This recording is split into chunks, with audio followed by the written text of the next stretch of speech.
Hemos dicho como un principio importante, bíblico, hemos mencionado ya en ocasiones anteriores que la razón principal para involucrarnos en el servicio a Dios, o sea, evangelismo, discipulado, la razón principal para hacerlo es la obediencia.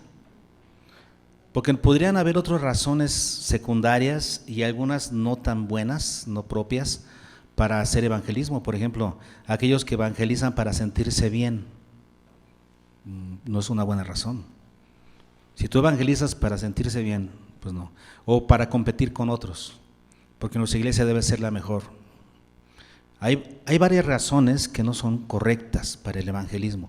Y yo diría que la única razón correcta para servir a Dios en cualquier área es la obediencia. ¿Por qué le servimos? Porque Él nos mandó a hacerlo. Ahí tenemos la gran comisión. ¿Qué significa la gran comisión? El gran mandato. Dios nos está comisionando algo y viene en forma de mandato. ¿Cuál es la gran comisión? Mateo 28, 19 y 20. Haced discípulos. Marcos, predicar el evangelio. Esa es la gran comisión, predicar el evangelio y hacer discípulos. Y cuando nosotros nos involucramos en ese trabajo, lo estamos haciendo por obediencia. Es por obediencia al mandato de nuestro Señor. Pablo lo entendió también, ¿no? Si ustedes ven en 1 Corintios 9, 16 y 17, la razón por la que Pablo trabajaba en el evangelismo y el discipulado con tanto denuedo, con tanto esfuerzo, con tanta dedicación. ¿Por qué lo hacía Pablo? 1 Corintios 9, 16 y 17 dice, pues si anuncio el evangelio, fíjense, si anuncio el evangelio, no tengo por qué gloriarme, porque me es impuesta necesidad, y ay de mí si no anunciare el evangelio. ¿Qué dice Pablo? Pablo lo entendió también de que él servía al Señor con tanta dedicación. ¿Por qué? Porque le había sido impuesta necesidad. Él necesitaba hacerlo. Había entendido que era parte de un mandato, de una encomienda divina. Dios me lo encomendó, lo tengo que hacer. Está claro entonces que nosotros, si servimos al Señor, lo debemos hacer por obediencia, porque el Señor así nos lo ha encomendado. ¿Está bien? Sin embargo, también existe otro elemento que notamos aquí, justamente en la vida de Pablo, porque en el versículo 17 dice, por lo cual, entonces Pablo está explicando, por lo cual, si lo hago de buena voluntad, recompensa tendré, pero si de mala voluntad, la comisión me ha sido encomendada. En otras palabras, lo tengo que hacer porque Dios me comisionó para eso. Lo tengo que hacer. O sea, ahora sí que no es, si no es por la buena, es por la mala. ¿Se acuerdan de Jonás? Dios encomendó a Jonás y le dijo, vas a ir a predicar a Nínive. No, y se fue a otro lado. Bueno, pues Dios lo trajo de regreso, ¿no es cierto? Y aguas, ¿cómo lo trajo? Pero siempre se va a hacer lo que Dios dice. Si tú eres su siervo, tú vas a tener que hacer lo que Dios te manda, lo que Dios te encomienda que hagas.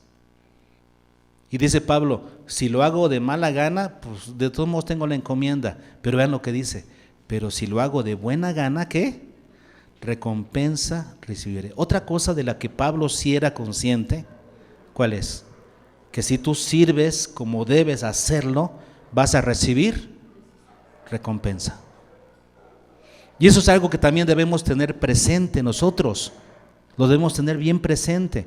Si yo hago lo que debo hacer, lo que el Señor espera que yo haga, voy a recibir recompensa. ¿Recuerdan que vimos la semana pasada que nuestro Señor Jesucristo, su mayor gloria, ¿cuál era? Hacer la voluntad de su Padre. Cuando Él dijo, la hora ha llegado en la que el Hijo del Hombre sea glorificado. ¿Y cuál sería su gloria? morir en la cruz, o sea, hacer la voluntad del Padre. ¿Se acuerdan que compartíamos la semana pasada que el Padre recibe gloria cuando Él hace su voluntad? Cuando Él hace su voluntad en el mundo, en el universo, Dios se glorifica a sí mismo. La manera de glorificarse a sí mismo de Dios es haciendo lo que Él quiere. Y todos dirán, ay, pues qué soberbia es esa. No, es que Él es Dios. Él es el único soberano que puede hacer lo que quiera, porque todas las cosas le pertenecen. Sin embargo, también otra cualidad de Dios es que Él es bueno, todo lo hace bien y todo lo hace para nuestro bien. Pero finalmente Él hace lo que quiere. Dios se glorifica cuando hace su voluntad. El Hijo glorifica al Padre cuando hace la voluntad del Padre. Y el Espíritu Santo, ¿a qué vino? A glorificar a Cristo. ¿Cómo? Llevándolo a hacer la voluntad del Padre. Y a nosotros los creyentes del Espíritu Santo nos lleva a glorificar a Cristo a través de hacer la voluntad del Padre. Es el ministerio del Espíritu Santo en la vida del creyente. Nuestra mayor gloria entonces es hacer la voluntad de Dios. De eso vamos a estar platicando el día de hoy. Primera de Tesalonicenses, capítulo 2.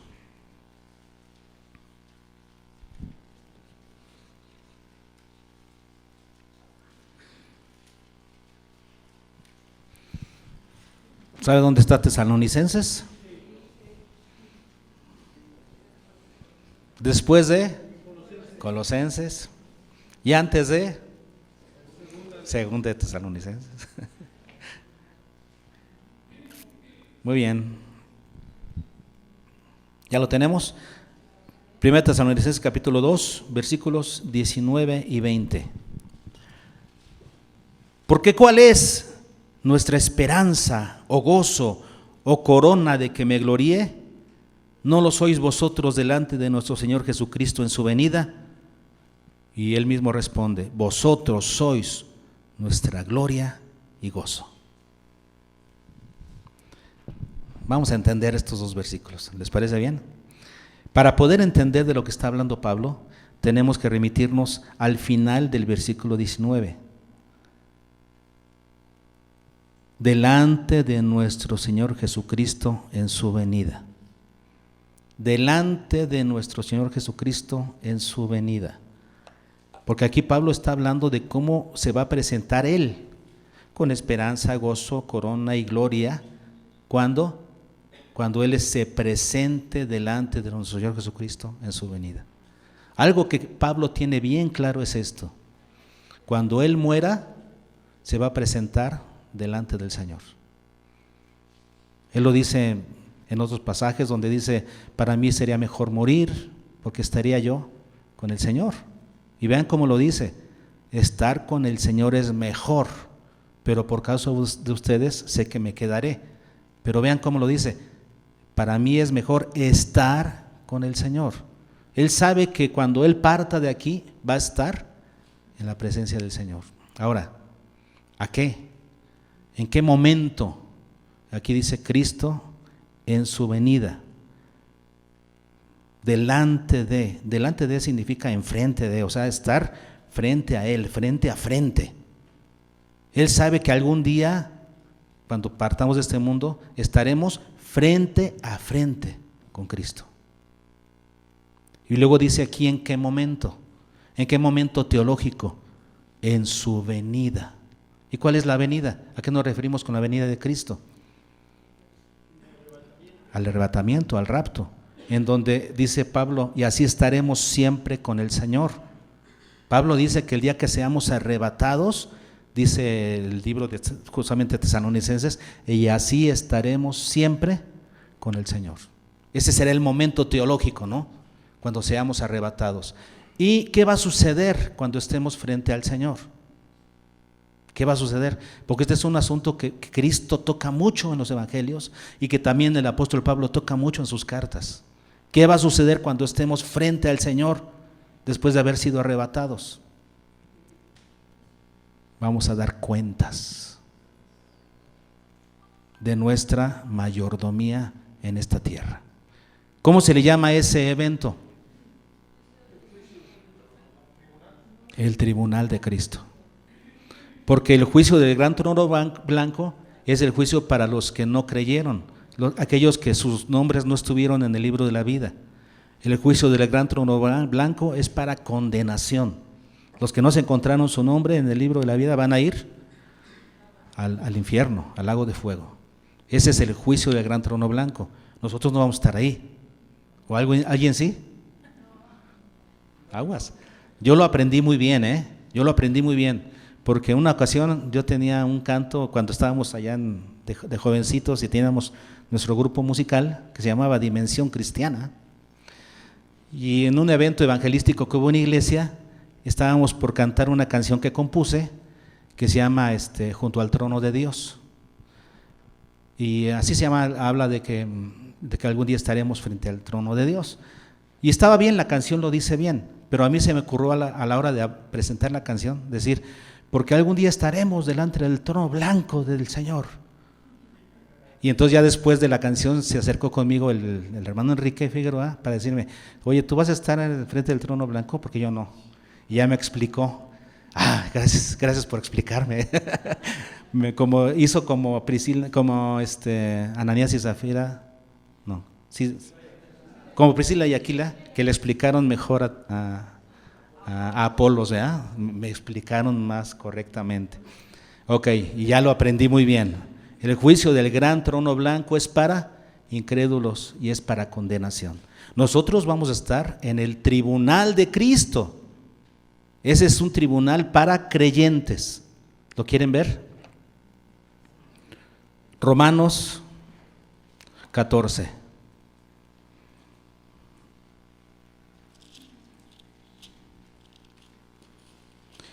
Versículos 10 al 12 dice, pero tú que juzgas a tu hermano, o tú también, ¿por qué menosprecias a tu hermano? Porque todos compareceremos ante el tribunal de Cristo. Porque escrito está, vivo yo, dice el Señor, que ante mí se doblará toda rodilla y toda lengua confesará a Dios. De manera que cada uno de nosotros dará a Dios cuenta de sí. ¿En dónde? En el tribunal de Cristo. En ese día nosotros estaremos cara a cara con el Señor.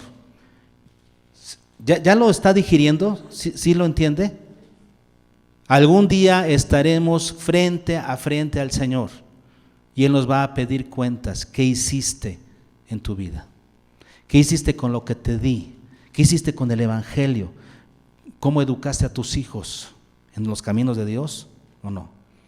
¿Cómo invertiste tu vida? Estaremos ante el tribunal de Cristo para dar cuentas de nosotros mismos. Cada uno dará cuenta de sí. Otro pasaje donde Pablo lo menciona, 2 Corintios 5, 9 y 10. Por tanto, procuramos también, o ausentes o presentes, serle agradables. ¿A quién? A Dios. Serle agradables. ¿Por qué? Versículo 10. Porque es necesario que todos nosotros, fíjense, es necesario, es un hecho, que todos nosotros comparezcamos. ¿Saben lo que es comparecer, verdad? Vas a estar ahí enfrente del tribunal de Cristo. Comparezcamos ante el tribunal de Cristo, para que cada uno, fíjense lo que sigue, reciba según lo que haya hecho mientras estaba en el cuerpo, sea bueno o sea malo. Este no es un tribunal de condenación, ese es un tribunal de premio o de regaño, porque es para hijos, es para creyentes. Si tú verdaderamente eres un creyente, eres salvo, bueno, te presentarás un día ante el tribunal de Cristo y serás premiado por lo que hiciste bien y serás castigado por lo que hiciste mal.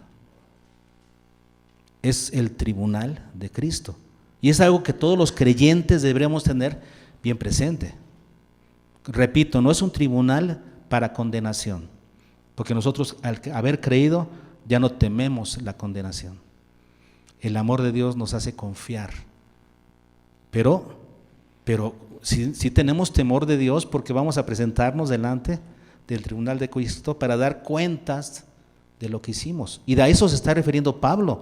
Dice aquí Pablo, delante del Señor Jesucristo en su venida, ¿cómo voy a estar? Fíjense cómo se iba a sentir Pablo, cómo iba a estar Pablo, cómo se sentía desde ahora, sabiendo que un día iba a presentarse delante del Señor.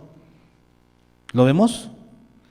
Dice el apóstol Pablo, regresamos a 1 Tesalonicenses capítulo 2, versículo 19. ¿Por qué? ¿Cuál es nuestra esperanza? ¿Cómo se iba a sentir Pablo en el día de la venida de Cristo, en el tribunal de Cristo? ¿Cómo se sentía Pablo? Con esperanza. Esta palabra esperanza es la palabra epis, que significa esperanza favorable y confiada. ¿Cómo se sentía Pablo? Desde ahora, desde que estaba con vida, Pablo se sentía confiado. Tenía una esperanza confiada en lo que vendría. Cuando él estuviera delante del Señor, él tiene una esperanza confiada. ¿Cuántos de nosotros podríamos presentarnos o sentirnos así ahorita? ¿O cuántos deberían estar espantados? Porque delante del Señor te vas a presentar temblando o confiado. ¿Y de qué va a depender eso? Ahorita lo vamos a ver. Vamos a ver de qué va a depender esto, de que tú te sientas confiado o temeroso de ser regañado. ¿De qué depende? Ahorita lo vemos. Pero ¿cómo se sentía Pablo? Con esperanza, esperanzado, confiado de ese día. ¿De qué otra forma? Dice, con gozo. Pablo desde ahora se sentía gozoso. La palabra chara, que significa deleite, regocijo. Todos estos son sustantivos, significa así se sentía él. Eran características con las que vivía. Él vivía gozoso.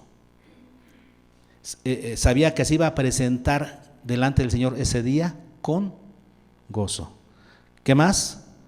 Corona. Él desde ahora ya estaba confiado en la corona que recibiría. La palabra corona es la palabra estéfanos, que significa que es un símbolo de triunfo, de recompensa. Cuando alguien pasaba, ganaba unas olimpiadas en aquella época, ¿qué le ponían? Una corona de laureles, o sea, de una hierba, de hojas. Y eso era su mayor gozo, porque representaba que había ganado, representaba triunfo, representaba recompensa. Dice aquí Pablo, mi recompensa. Yo estoy confiado en la recompensa. Y luego dice, de que me gloríe, está conjugada igual. Eso significa que Pablo está diciendo mi gloria, mi esperanza, mi gozo, mi corona, mi gloria. Lo conjuga igual. Y la palabra gloria pues viene de la raíz chara. Aquí es la palabra cauxesis, que significa jactarse, sentirse orgulloso de. ¿Qué lo hacía sentirse orgulloso a Pablo? ¿Qué es lo que lo haría sentir orgulloso en ese día, en el tribunal de Cristo? Y repito, no estamos hablando de aquí de salvación. La salvación ya la tenemos y ese día vamos a estar agradecidos con el Señor por la salvación. Pero cuando estemos en el tribunal de Cristo, que en el día en el que el Señor nos va a pedir cuentas de nuestra mayordomía y nos va a dar, ¿qué? Castigo o regaño o regalos, premios. ¿De qué va a depender eso? Vean lo que sigue diciendo Pablo. Entonces dice en el versículo 19, porque ¿cuál es nuestra esperanza o gozo o corona de que me gloríe? Luego dice Pablo, no lo sois vosotros. ¿Dónde estaba su esperanza, su gozo, su premio y su gloria? Dice, en ustedes. ¿Y a quién se refería Pablo cuando dice en vosotros? ¿A quién se refería?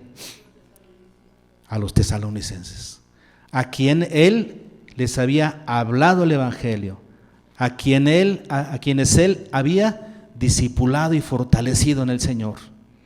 Ellos eran su gloria. su corona, su gozo, su esperanza de sentirse confiado en el día del juicio, en el tribunal de Cristo. ¿Por qué? Porque estos tesalonicenses habían sido salvos. Al escuchar el Evangelio, según lo que vemos en el capítulo 1, respondieron al Evangelio. Fueron salvos. Y ahora no solamente eran salvos ellos, sino que ellos, en el capítulo 1 lo dice Pablo, le estaban hablando a otros también. Dice Pablo, ya no necesito hablar yo más porque ustedes están llenando toda la región con el Evangelio. Eso quiere decir, estos fueron buenos discípulos que ahora estaban haciendo discípulos. Cuando estos corintios fueran presentados delante del Señor, estuvieran delante del Señor, ellos serían la gloria de Pablo, su recompensa. Ustedes son, dice Pablo. Caray, qué duro está esto, porque entonces, pues ¿cuánta recompensa tendré yo?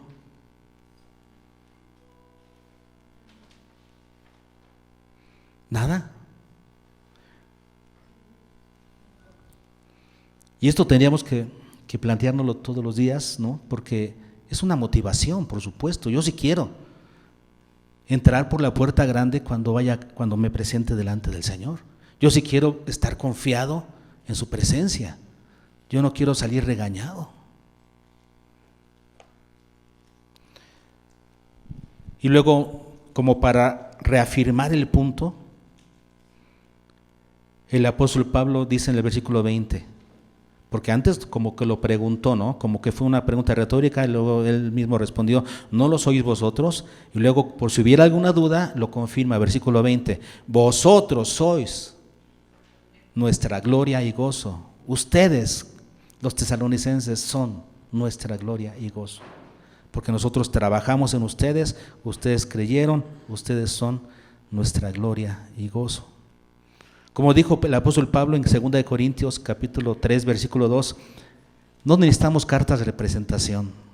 Nuestras cartas sois vosotros, los corintios. Ustedes son nuestras cartas de presentación. Escritas, ¿ya? No con tinta, sino con el Espíritu de Dios. Ustedes son nuestras cartas de presentación. Y Pablo en Corinto lo decía, nuestra carta de presentación para los demás, delante de las demás personas. ¿Cuánto más delante de Dios?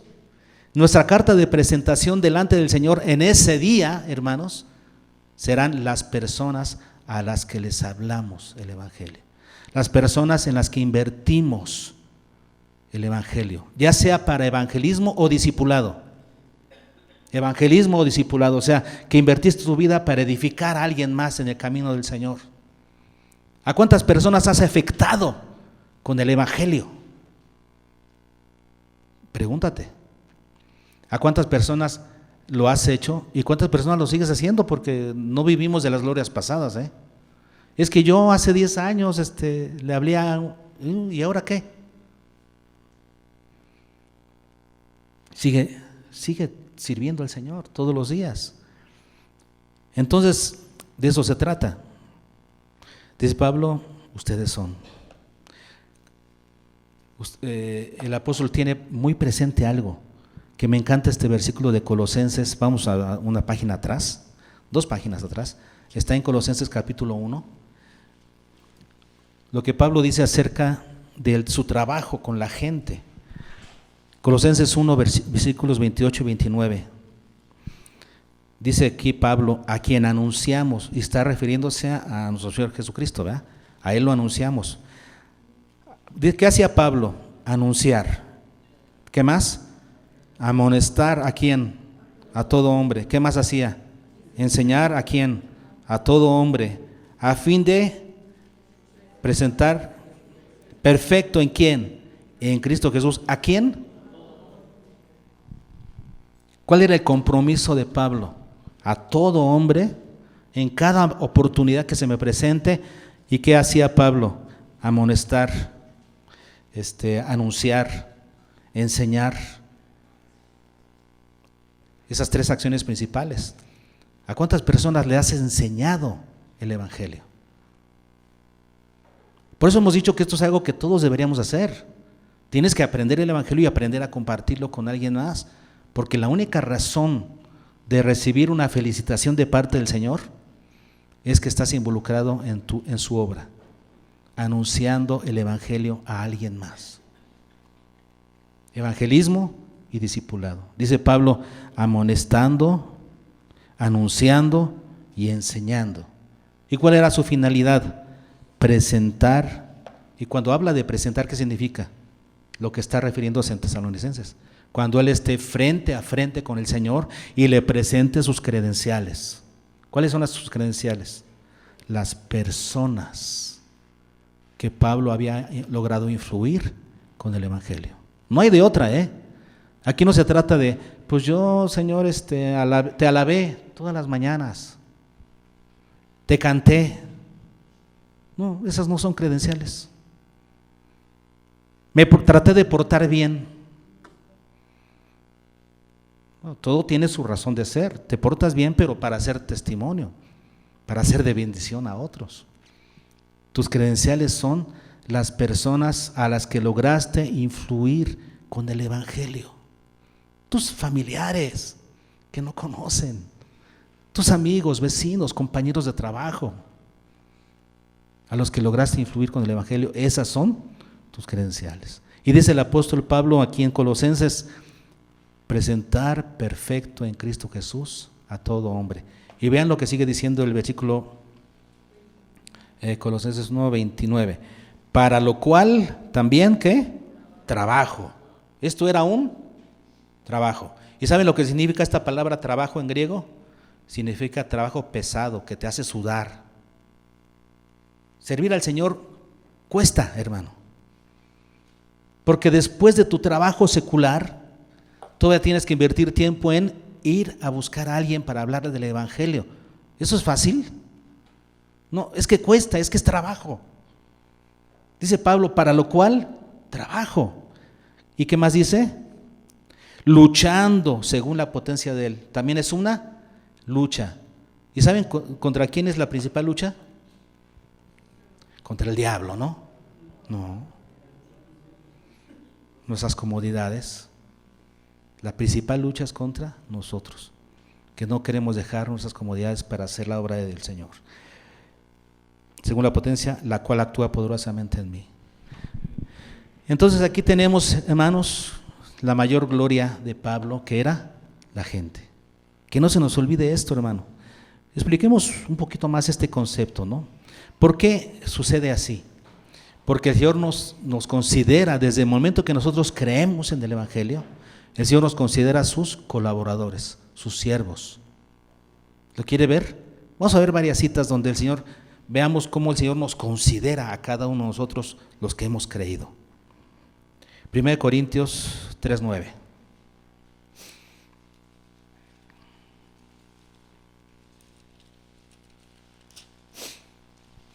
Porque nosotros somos, dice Pablo, colaboradores de Dios, y vosotros sois labranza de Dios, edificio de Dios. Los que sirven a Dios, y todos los creyentes somos llamados a ser siervos, ¿verdad? ¿Qué somos? Dios nos considera sus colaboradores. Colaboramos junto con Dios para la salvación de las personas. Sí, Jesús nos ha nombrado sus colaboradores porque Él ya no está. ¿Quién hace el trabajo en el nombre de Jesús? La iglesia. Somos sus colaboradores. Ahí mismo, en el capítulo 3, pero en el versículo 5. ¿Qué pues es Pablo? ¿Y qué es Apolos? ¿Qué somos? Servidores, vean lo que sigue, por medio de los cuales habéis creído. Y eso según lo que cada uno concedió el Señor. Acuérdense que el Señor ordena en el cuerpo. Pablo compartió de una manera, Apolos de otra manera, pero tanto Apolo como Pablo, en la colaboración que pudo dar cada uno de ellos, somos servidores a través de los cuales ustedes han creído. Nosotros somos siervos de Dios. ¿Y cuál es nuestra misión? Que la gente crea. Seguimos viendo. 4:1. Ahí mismo, 1 Corintios 4:1. Así pues, téngannos los hombres por servidores de Cristo, eso ya lo vimos, somos servidores, pero fíjense la de que sigue, y administradores de los misterios de Dios. ¿Cómo nos debe considerar la gente? ¿Cómo nos debe tener? Dice aquí, téngannos los hombres por servidores de Cristo y administradores de ¿qué? De los misterios. ¿Y cuáles son los misterios de Dios? Cuando Pablo utiliza esa frase, los misterios de Dios, ¿a qué se refiere? Al Evangelio. ¿Quiénes somos los administradores del Evangelio? La iglesia. Nadie más en este mundo. La iglesia. ¿Cómo nos considera Dios? Sus administradores. Somos mayordomos del Evangelio. ¿Cómo lo estamos administrando? Muy bien, 2 Corintios 3.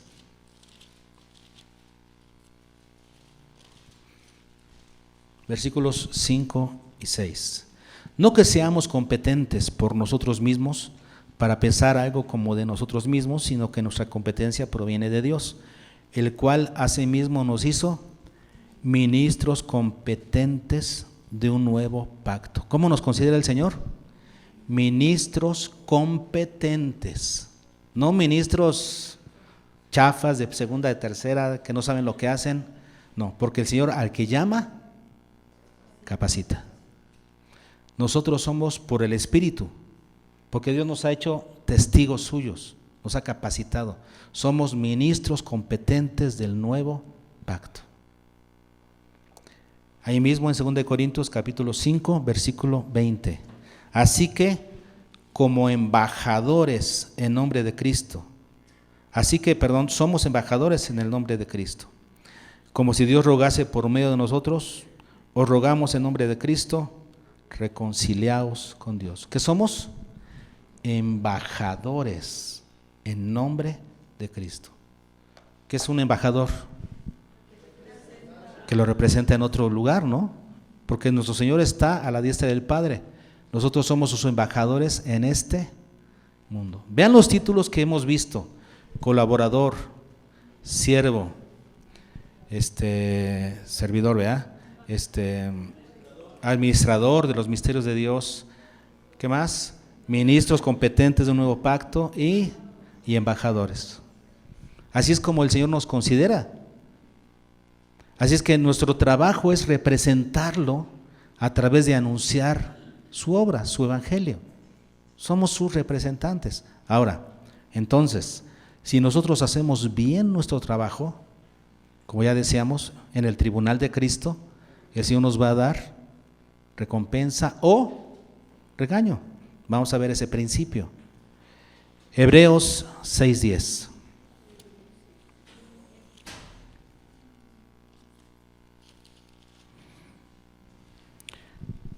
Porque Dios, qué precioso, porque Dios no es injusto para olvidar vuestra obra y el trabajo de amor que habéis mostrado hacia su nombre, habiendo servido a los santos y sirviéndoles aún.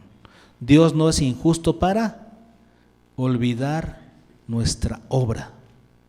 Cualquier cosa que tú hayas hecho en el nombre del Señor para darlo a conocer dentro o fuera de la iglesia, el Señor no lo va a olvidar.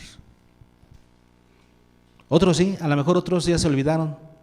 A lo mejor otros no se acuerdan que tú los animaste, que los exhortaste en algún momento, que les diste palabra en el momento oportuno. A lo mejor ellos ni se acuerdan y no te lo van a agradecer. No importa. Dios sí se acuerda. Él no es injusto para olvidar. Él no olvida. No se queda con nada. Siguiente. 1 Corintios 15, 58.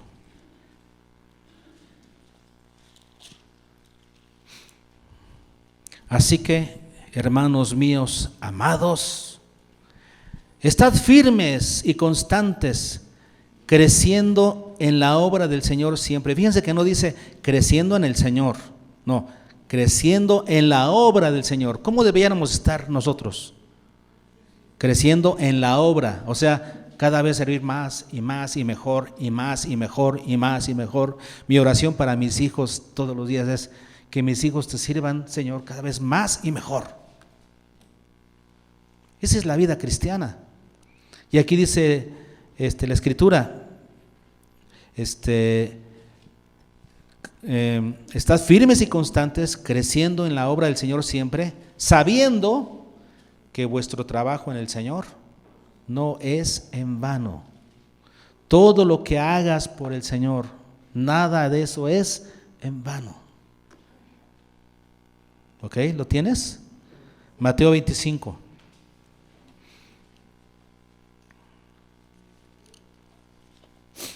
Versículos 21 al 23.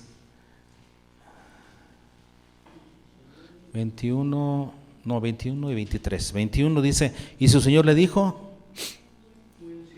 bien. ¿Se imaginan esas palabras del Señor? ¿Cuándo va a decir estas palabras?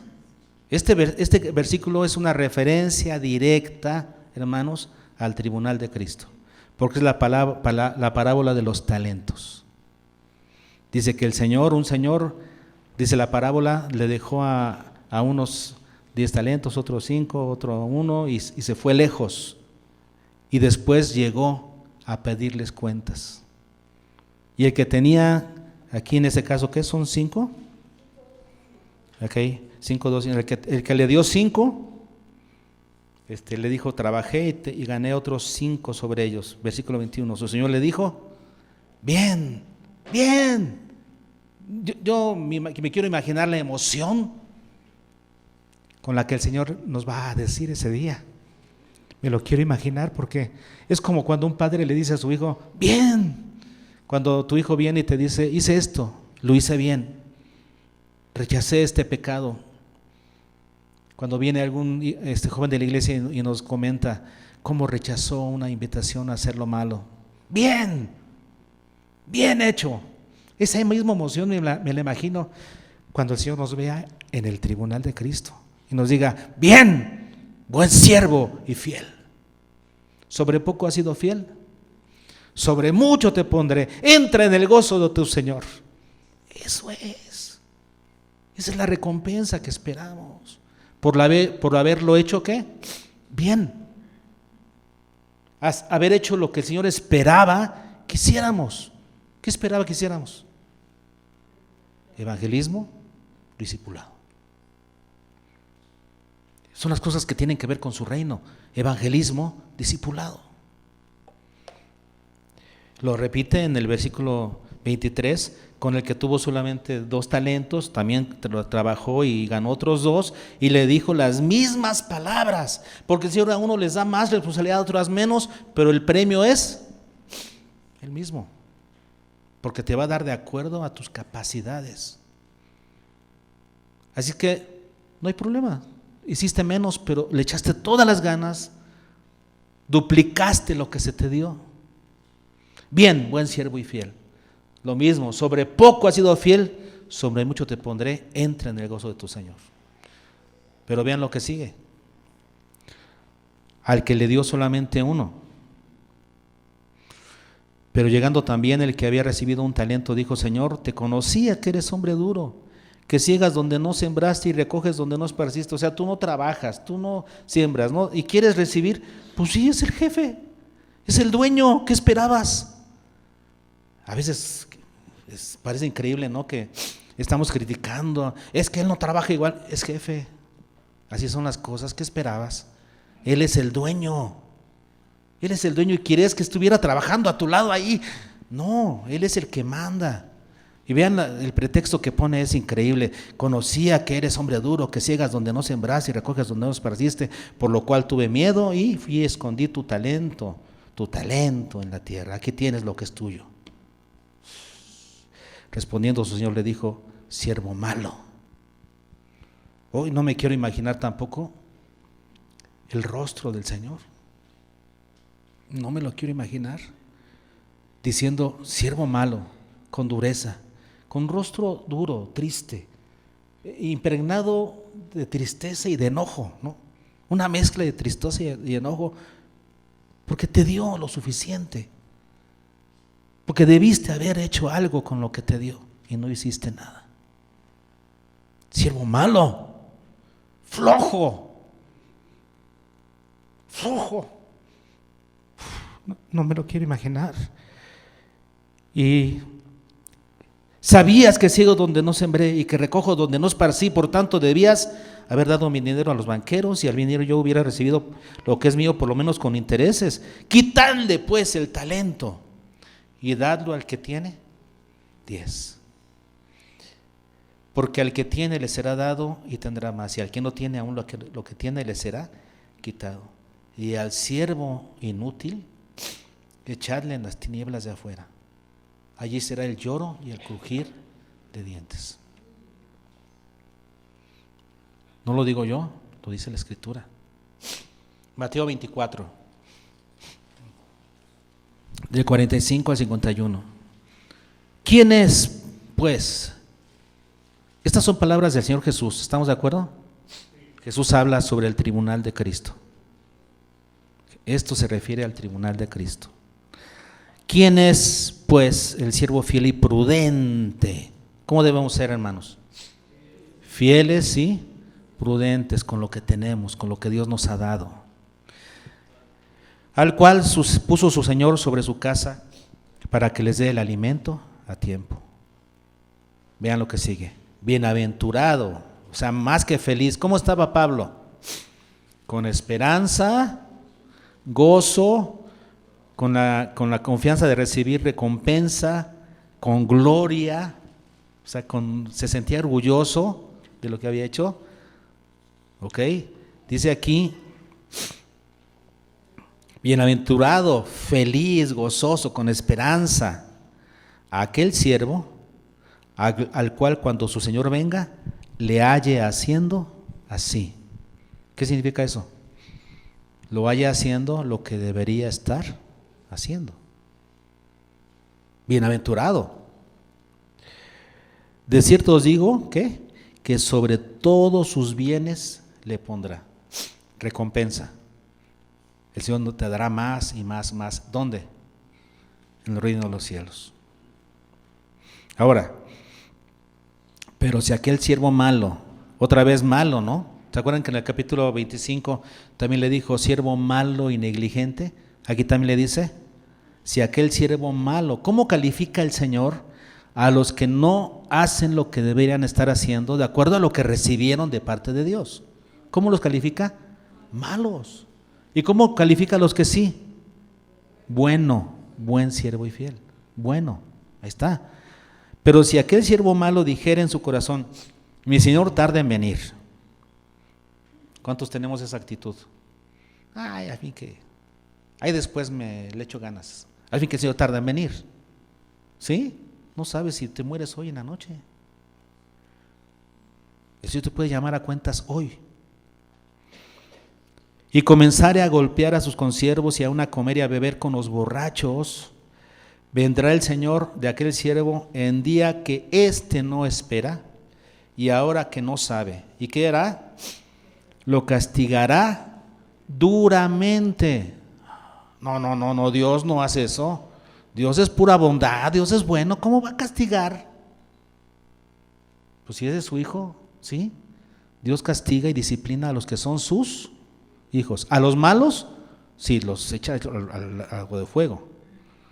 A sus hijos los castiga, los disciplina.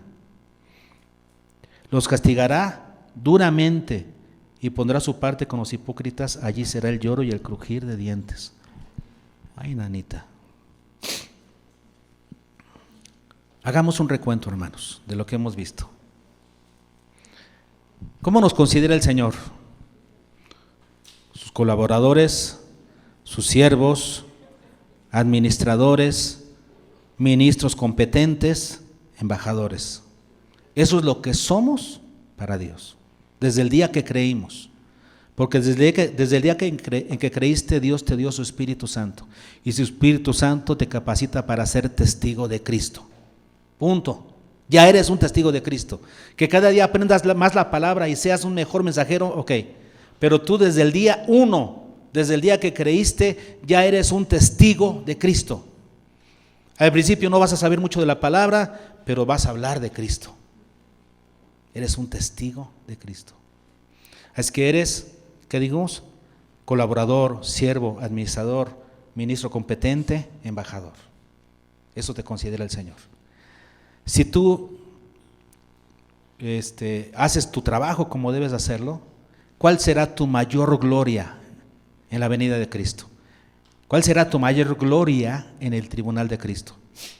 Las personas en las que invertiste tu vida, las personas a las que evangelizaste, las personas a las que discipulaste. Ellos serán tu gloria, tu razón de tener esperanza, gozo y gloria en el día de Cristo. ¿Te imaginas escuchar la voz del Señor que te diga: bien, buen líder de grupos familiares, bien, buen trabajo, evangelista, tú que evangelizaste, buen trabajo, maestro de escuela dominical, buen trabajo? Es lo que esperamos escuchar. Tal vez no te acuerdas ya a cuántas personas le has hablado, no, ni cuándo, no nos damos cuenta de eso, pero el Señor sí, Él lo sabe. Tal vez el día en el que estemos delante del Señor venga alguien corriendo. Me gusta pensarlo. Alguien que yo no me acordaba. Tal vez un niño de la escuela dominical cuando fui maestro. Tal vez. Seguramente que yo cuando esté en el cielo voy a buscar a esa maestra que me llevó a mi primer encuentro con Cristo. Tendría 9, 10 años. Llegamos de visita a esta iglesia que era de la hermana Esparza. Mis papás habían estado ahí, eran miembros de antes, pero comenzamos a asistir a otra iglesia y muchos años después regresamos. Tendría yo 9, 10 años. Y entramos y me acuerdo que nos subieron a la parte de arriba, un segundo piso, donde había todavía la iglesia estaba construyéndose. Había como un tapanco grande. Era el techo falso de la iglesia, ¿no? La iglesia está abajo y arriba un tapanco de madera. Se escuchaba cuando caminaba uno. Los salones estaban divididos por cortinas. Y llegamos y nos sentamos en el piso a escuchar a la maestra. Lo primero que hizo la maestra fue preguntar.